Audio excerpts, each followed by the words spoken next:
अब बात भाऊ आपके पास चलना है। आनंद जी ने जो कहा कि लोग अपना हिस्सा मांग रहे हैं, मुझे लगता है ये बात बहुत हद तक सही है कि हर हर जो वर्ग है वो अपना अपना हिस्सा मांग रहा है, और वो अपना हिस्सा अब उन्हें किसी से मांगना भी नहीं है। अपना मोबाइल उठाना, अपना लैपटॉप उठाना और अपनी जागीर का ऐलान करना है, ये हमारी जागीर है, अब जितने लोग चाहें यहाँ आए जाएं। और जो सोशल मीडिया पे दूसरी चीज हो रही है जिसको लेके भारी चिंता होती है कि लोग क्या कह रहे हैं, जैसे आनंद जी ने कहा कि वो कानाफूसी करके जो कहते थे वो भी यहाँ सामने दिखता है, जो तालियां पीटते थे वो भी सामने दिखती हैं।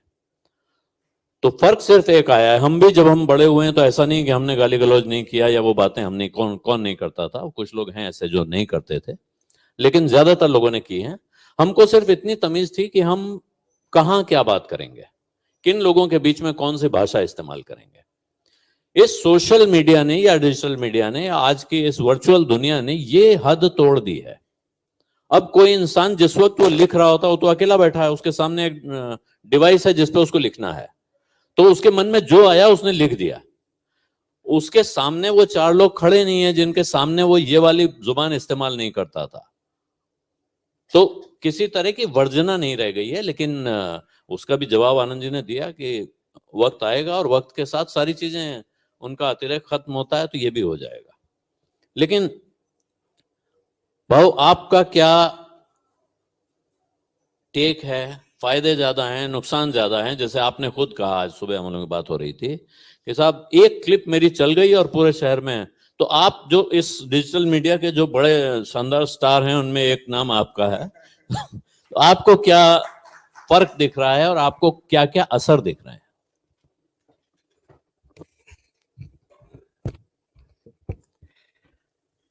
आदरणीय आनंद जी, मंच पर बैठे मेरे वरिष्ठ और सामने बहुत सारे वरिष्ठ हैं, मैं कोई उद्बोधन देने की स्थिति में तो नहीं हूं, लेकिन सबसे पहले धन्यवाद आनंद जी को कि आपने बुलाया। लखनऊ आने के पहले कई लोग कहते कि लखनऊ सोच समझ के चलना, लेकिन मैंने कहा कि हमें डर नहीं है, डरा सो मरा, सलीम जावेद बहुत पहले लिख के गए।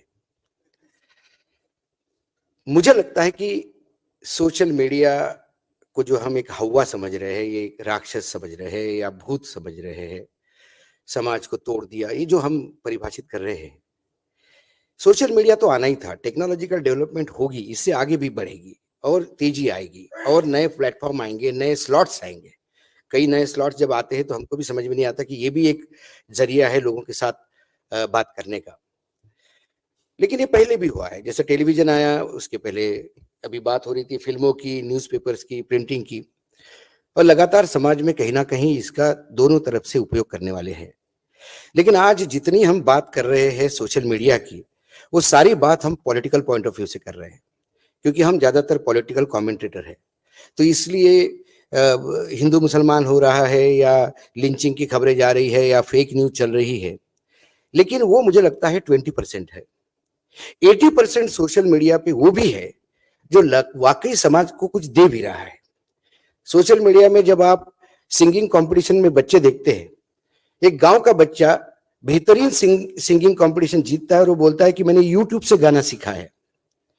ऐसी कई लड़कियां हैं कि जिन्होंने यूट्यूब से खाना बनाना सिखाया और उन्होंने रेस्टोरेंट चालू किए। कई ऐसे प्रोग्राम्स है जो किसानों के लिए प्रोग्राम्स है और किसानों ने अपने जीवन में तब्दीली लाई है। और हम ये कहते हैं कि आज 2 लाख हो गए, 3 लाख हो गए, 1 मिलियन हो गए। 10-10 मिलियन वाले वीडियोस आप देखोगे तो उसमें राजनीति और पत्रकारिता और पॉलिटिकल साइंस कुछ भी नहीं है, वो किसी अलग विधा में है। खाना बनाने की विधा सिखाने वाली वो राजस्थानी महिला, उसके मिलियंस और मिलियंस में व्यूज जाते हैं। तो ऐसा नहीं कि सोशल मीडिया एक हवा है और ये सारा कर है। और मैं तो हमेशा कहता हूं, भी रावण भी था तो राम भी थे। कंस आया तो कंस ने प्रकोप कर दिया, पूरा लोगों को लग रहा था कि बस अब कुछ नहीं है, कंस ही कंस है। लेकिन श्री कृष्ण आए, उसका भी वध हुआ। तो यदि ये आपको लगता भी है कि एक सेक्शन में सोशल मीडिया के एक राक्षस उभर के आया है, तो उस राक्षस का संहार करने के लिए बहुत सारे लोग हैं। मैं इस बात को मानता नहीं कि उन्होंने एकदम इतना ड्रेस्टिक कर दिया कि समाज में एकदम दूसरे का गला काट रहे हैं। लोग हमको भी सुनने वाले हैं। हम बिल्कुल विपरीत धारा में चलते हैं। लोग कहते हैं कि तुम एंटी बीजेपी हो। हमने बोला एंटी बीजेपी कहां से हो गए? आम आदमी पार्टी ने 40 करोड़ रुपए खर्चा किया अपने घर पे, सीएम ने, तो उस पे भी हमने प्रोग्राम बनाया। या नक्सली मर जाते हैं छत्तीसगढ़ में तो हम कांग्रेस को भी ठोकते हैं। सवाल वो नहीं है, सवाल है सरकार को सवाल पूछना। मेरी पत्रकारिता, हो सकता है कि कुछ लोगों को गलत लगे, मुझे लगता है कि हमें यहां जनता के प्रश्न सामने रखने चाहिए। कोई लेफ्टिस्ट विचारधारा वाला नहीं हूं, लेकिन यदि समाज में कुछ दिखता है वो समाज के सामने परोसना चाहिए। यदि गलत हो रहा है, आपको लगता है, तो आप बताइए कि ये गलत हो रहा है। सरकार गलत कर रही है तो सवाल पूछिए सरकार से। सरकार कुछ नहीं कर रही है तो सवाल पूछिए सरकार से कि आपने ये कहा था, ये क्यों नहीं हो रहा है। लोग कहते हैं कि एक पॉजिटिव जर्नलिज्म होना चाहिए। सरकार को पैसा कितना सरकार पे खर्चा करते हैं, वो अच्छा काम करने के लिए करते हैं। मेरे ड्राइवर को यदि मैं 20,000 तनख्वाह देता हूं तो वो गाड़ी अच्छी चलाने के लिए देता हूं। उसको मैं गाड़ी अच्छी चलाते हुए कोई एक्सीडेंट नहीं किया इस महीने, इसलिए 5,000 रुपये एक्स्ट्रा नहीं देता। तो सरकार जब आती है 5 साल के लिए, बहुत सारे वादे करके आती है, जनता उस वादों को देखती है, उनको विश्वास होता है कि ये पूरे करेंगे, हमारा लाइफस्टाइल सुधारेंगे, इसलिए उनको सत्ता में लाते हैं। उन पर करोड़ों खर्चा होता है, टैक्स पेयर्स का मनी है। यदि वो होता नहीं और गलत होता है तो सवाल पूछने चाहिए। और सवाल पूछने से यदि सरकार को तकलीफ होती है और यदि वो आपको विलन समझता है तो ऐसा विलन बनने में क्या हर्ज है। पहले अखबारों में भी होता था, क्योंकि पहले सेशन में किसी ने सवाल पूछा कि इंदिरा गांधी का हुआ। बिल्कुल, इंदिरा गांधी को भी ऐसा भी समय था कि दूरदर्शन में राजीव गांधी के साथ खबरें शुरू होती थी और बंद होती थी, लेकिन फिर अखबार में जब आलोचना होती थी तो उनको अरेस्ट भी नहीं किया जाता था, ईडी भी नहीं पहुंचती थी, इनकम टैक्स भी नहीं पहुंचता था, एक डर का माहौल भी नहीं था। और डर का माहौल इस हद तक है कि मैं पुणे में गया तो एक मेरे उद्योगपति मित्र थे, उनके तो बोले आप उनसे मिलने चलिए प्लीज। अब उनको मुझे लेके गए, क्योंकि वो बड़े सज्जन थे पुणे के, तो उद्योगपति को लगा कि ये जिस भी पत्रकार को लाया बड़ा पत्रकार ही होगा, उस बेचारे ने कभी न्यूज व्यूज देखी नहीं होगी। तो उसने ऑफिस में मेरा स्वागत किया, सब कुछ किया, अपनी किताब भेंट की कि हमारी कंपनी की किताब है, ये है, कभी भी आइए तो आइए, मुझे अच्छा लगेगा। और मैं जाने के आधे घंटे बाद उसका फोन आया कि अशोक जी, वो आपके पास फोटोग्राफ आ गए, तो जो स्वागत के मैंने जो पगड़ी वगड़ी पहनाई पुणे की। मैंने हाँ आ गए। आपने सोशल मीडिया पे डाले? मैंने नहीं, मैं कभी नहीं डालता। हाँ बस डालना मत, मेरा करीब करीब 1100 करोड़ रुपए सेंट्रल गवर्नमेंट से आना है, वो आपके साथ फोटो में आ जाएगा तो प्रॉब्लम हो जाएगा। ये सवाल, ये ऐसा प्रॉब्लम कभी मैंने जीवन में नहीं लिया था। तो इसका मतलब डर का माहौल है। तो उसको काउंटर करने के लिए यदि चैनल्स नहीं है, आज चैनल देखता कौन है, कितने चैनल्स, आज सारे चैनल्स के डिजिटल विंग शुरू हो गए हैं और वो डिजिटल विंग की व्यूअरशिप ज्यादा है। इसका मतलब डिजिटल मीडिया है। तो यदि एक राक्षस डिजिटल मीडिया पे है तो आशुतोष आप राम बन के सामने आ जाइए। रावण बड़ा है करके हम रावण से भाग नहीं सकते कि छोड़ दी सीता और चल लो दूसरी लड़की ढूंढ लेंगे। हमें मुकाबला करना होगा और डट के करना होगा, और जनता साथ है। मैं इतने साल टेलीविजन चैनल पे रहा, लेकिन वो रिकॉग्निशन कभी नहीं मिला जितना मुझे डिजिटल में मिला है। और लोग, ऐसा नहीं है कि लोग, यदि 5% ऐसे भी लोग मिलते हैं कि बोलते हैं कि आप गलत बोलते हैं, वो एयरपोर्ट पे बहस कर लेते हैं, वो किसी शादी में जाओ तो वहां बहस कर लेते हैं, और जब उनको समझाओ कि हम क्या कर रहे हैं और आप कैसी बहस उल्टी कर रहे हैं तो वो कन्विंस भी हो जाते हैं कि आप गलत नहीं कह रहे। तो मुझे लगता है कि ये माध्यम बिल्कुल सही माध्यम है और आने वाले समय में बहुत सारा चेंज होगा। अब एक ट्विटर पे ट्विटर स्पेस चालू हो गया, मुझे पता ही नहीं था, किसी ने कहा कि एक ट्विटर स्पेस पे आपका प्रोग्राम चाहिए, पुणे से फोन आया, तो मैंने पहले बताया कैसा आना है, तो उसने मुझे ट्रेंड किया। फिर मैं रात को 9 बजे 10 बजे तक वहां किया। उसको देख के कानपुर से एक फोन आया कि हमको एक प्रोग्राम चाहिए। अब वो कानपुर वाला प्रोग्राम 9 से 11 तक चला। पता पड़ा कि 5,000 लोग उस पे थे, कोई अलग अलग देश के विभिन्न, कोई विदेश से बात कर रहे थे। और मेरा सवाल, लोग सवाल पूछते हैं।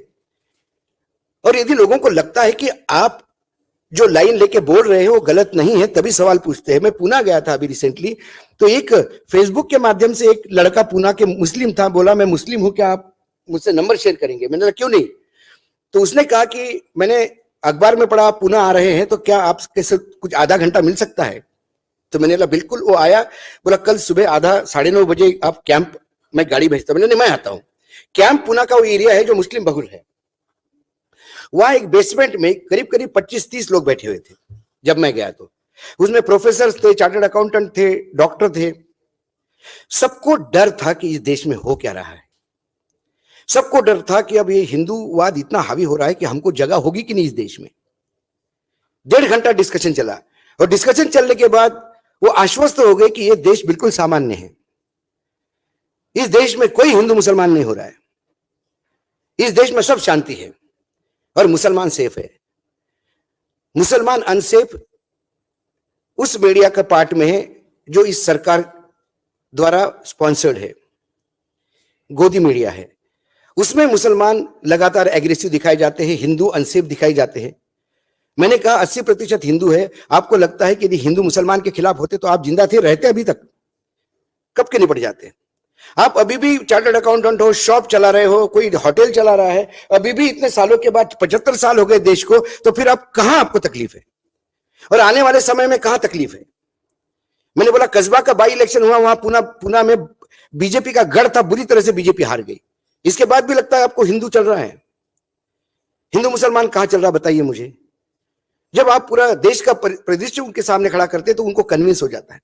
तो ये जो डर फैलाने वाली एक फौज है जो सोशल मीडिया का ही उपयोग कर रही है, उसका काउंटर सोशल मीडिया से ही होगा और डट के करना होगा और प्रोग्राम्स करने होंगे, हर इशू पे बोलना होगा। जब मैं वो नरोड़ा वाला केस था, उसका जजमेंट 6 बजे आया और सारे के सारे 11 लोग जो मरे थे उसको किसी ने नहीं मारा, 87 लोग चले गए। मैं एयरपोर्ट पे था, मैंने 3-4 लोगों को फोन किया, क्या हुआ भाऊ? मैंने बोला लिंक भेजो, तुरंत लिंक भेजो, मुझे प्रोग्राम करना है। बोला अरे ये तो बहुत बढ़िया बात, मैंने तुरंत करो, मुझे उस पर बोलना है। मैसेज नहीं जाने देना है कि जुडिशरी बिक चुकी है, इस देश में कुछ नहीं हो सकता, ये सुप्रीम कोर्ट तक मामला जाएगा, बिल्किस बानो जैसा खुलेगा। यदि बिल्किस बानो के लोगों को छोड़ के हम बीजेपी को लताड़ सकते हैं कि क्यों छोड़ा, सर्वोच्च न्यायालय तक मामला जाता है, तो आनंद मोहन का भी मामला जाएगा सर्वोच्च न्यायालय तक। उसके बारे में भी हमने नीतीश कुमार पे सवाल उठाए। सवाल हमेशा उठेंगे और इसी सोशल मीडिया पे उठेंगे। सोशल मीडिया ये वो टूल दिया है हमको इस साइंस ने, जहां सरकार दमन करती है। सरकार अखबारों के विज्ञापन रोक सकती है, लेख रोक सकती है। सरकार टेलीविजन पे जाने के लिए हम सबको रोक सकती है, टेलीविजन वालों को धंधा है उनका। लेकिन मेरे प्लेटफॉर्म पे सत्यहिंदी.com पे मुझे नहीं रोक सकता, 4 PM पे मुझे नहीं रोक सकता, आनंद वर्धन जी के यहाँ नहीं रोक सकता, प्रज्ञा के यहाँ नहीं रोक सकता, न्यूज नशा में नहीं रोक सकता, हिंद वॉइस में नहीं रोक सकता, मुझे राष्ट्र महाराष्ट्र पे नहीं रोक सकता, मुझे लाउड इंडिया पे नहीं रोक सकता। असंख्य पोर्टल से जहां मैं बोलता हूं, आप क्या कर लेंगे, कहां कहां रोक लेंगे, लेकिन हम भागेंगे नहीं। ये सोशल मीडिया पे यदि उनकी फौज ज्यादा है तो हमेशा कंस की और रावण की फौज ज्यादा ही रही है, लेकिन फिर हमको वानरों की सेना भी खड़ी करनी होगी। इसलिए जो भी आता है सही बात रखना चाहता है, और फिर ऐसा नहीं कि फिर आपको किसी ने बोलने के लिए बोला। तो मैं हमेशा कहता हूं कि सोशल मीडिया पे आप रिस्पॉन्सिबिलिटी के साथ बोलेंगे तो आपकी इज्जत भी बढ़ती है। कई बार ऐसे भी शोज आते हैं कि जहां हमको बोला जाता है कि आपको आना है, मैं बोलता हूं कि मेरा बिल्कुल स्टडी नहीं इस सब्जेक्ट पे, मैं नहीं बोल पाऊंगा, क्योंकि जिस सब्जेक्ट को पता ही नहीं जबरदस्ती जाके आप कुछ भी बक दो वहां पे क्योंकि आपको बोलना आता है, वो भी नहीं करना चाहिए। आप पूरी स्टडी करके जा सकते हैं और लोग सुनते हैं आपको। मैं दावे के साथ कहता हूं, आशुतोष पता नहीं आशुतोष क्यों कह रहे हैं ऐसे।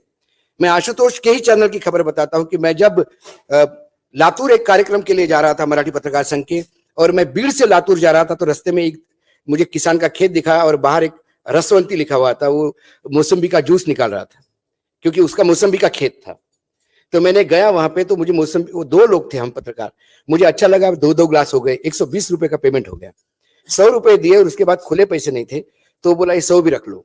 तो मुझे लगा इस नाराज होके कि, मैंने नहीं दादा ये रख लो, आपके मेहनत के पैसे है। बोले अशोक वानखड़े हो ना? तो मुझे लगा ये मराठी प्रोग्राम की बात करेगा या एबीपी माझा या मराठी 9। बोला आपको बहुत मराठी में बोला तुम्हाला खूप पाहतो आम्ही। तो मैंने बोला कुठे? सत्यहिंदी.com। और मैंने वहीं से फोन करके बताया आशुतोष को। तो मैंने बोला सत्यहिंदी.com आपके गांव में कैसे पहुंचा? उसका बेटा पुणे में पढ़ रहा था, उसने आके एक बार गांव में दिखाया, तब से गांव वालों ने वो सत्यहिंदी.com अच्छा टीवी पे लगा के देखते, बोले हम पूरा मोहल्ला इकट्ठा होके। और उसने मुझे आलोक जोशी से लेके सबके नाम बताए कि किस किस के प्रोग्राम आते हैं, और आप कैसे बोलते हो, आप मराठी हो, हमको अच्छा लगता है। तो रीच है, वो गांव के लोग सत्य हिंदी इसलिए देखते हैं कि उनकी पीड़ा को जबान मिलती है। वो इसलिए गांव के लोग उसमें बह नहीं जाते जो लोग कहते हैं कि भाई हिंदुत्व के नाम पे शिवसेना टूटी है और बाल ठाकरे के बेटे ने हिंदुत्व के लिए अपने पद पाने के लिए हिंदुत्व के साथ धोखा किया है। वो लोग इस बात को नहीं मानते, वो ये ट्रोल करने वाली सेना को भी नहीं मानते। और ट्रोल करने वाली बात, जब हम किसी के प्रोग्राम पे बैठते तो सब ऐसे कभी कभी ऐसे फूल झड़ते हैं, माँ बहन की गालियों के साथ लोग नवाजते हैं। तो जब हमको कोई गाली देते तो हम उसको रिएक्ट भी नहीं करते। क्यों? उसके पहले ही उस गाली देने वालों को उससे भी गंदी गाली देने वाले 5 पैदा होते हैं। तो आप एक समझ लीजिए कि आपके समर्थन में लोग हैं। सोशल मीडिया एक बहुत अच्छा टूल है। यदि इस देश को, इस संविधान को बचाना है, न्यायपालिका को रास्ते पे रखना है, हमारे नेताओं की औकात में रखना है, तो सोशल मीडिया जैसा अंकुश नहीं है। बस हार नहीं माननी है थोड़ी सी इस बात से कि वो लोग थोड़े ज्यादा हो गए। सर्कुलेशन कई अखबारों का ज्यादा होता है, लेकिन इंपैक्ट गिने चुने अखबारों के होते हैं। तो मनोहर कहानियां सबसे ज्यादा बिकती और मायापुरी सबसे ज्यादा बिकती थी, लेकिन फिर गोयनका का इंडियन एक्सप्रेस सरकारें बदलता था।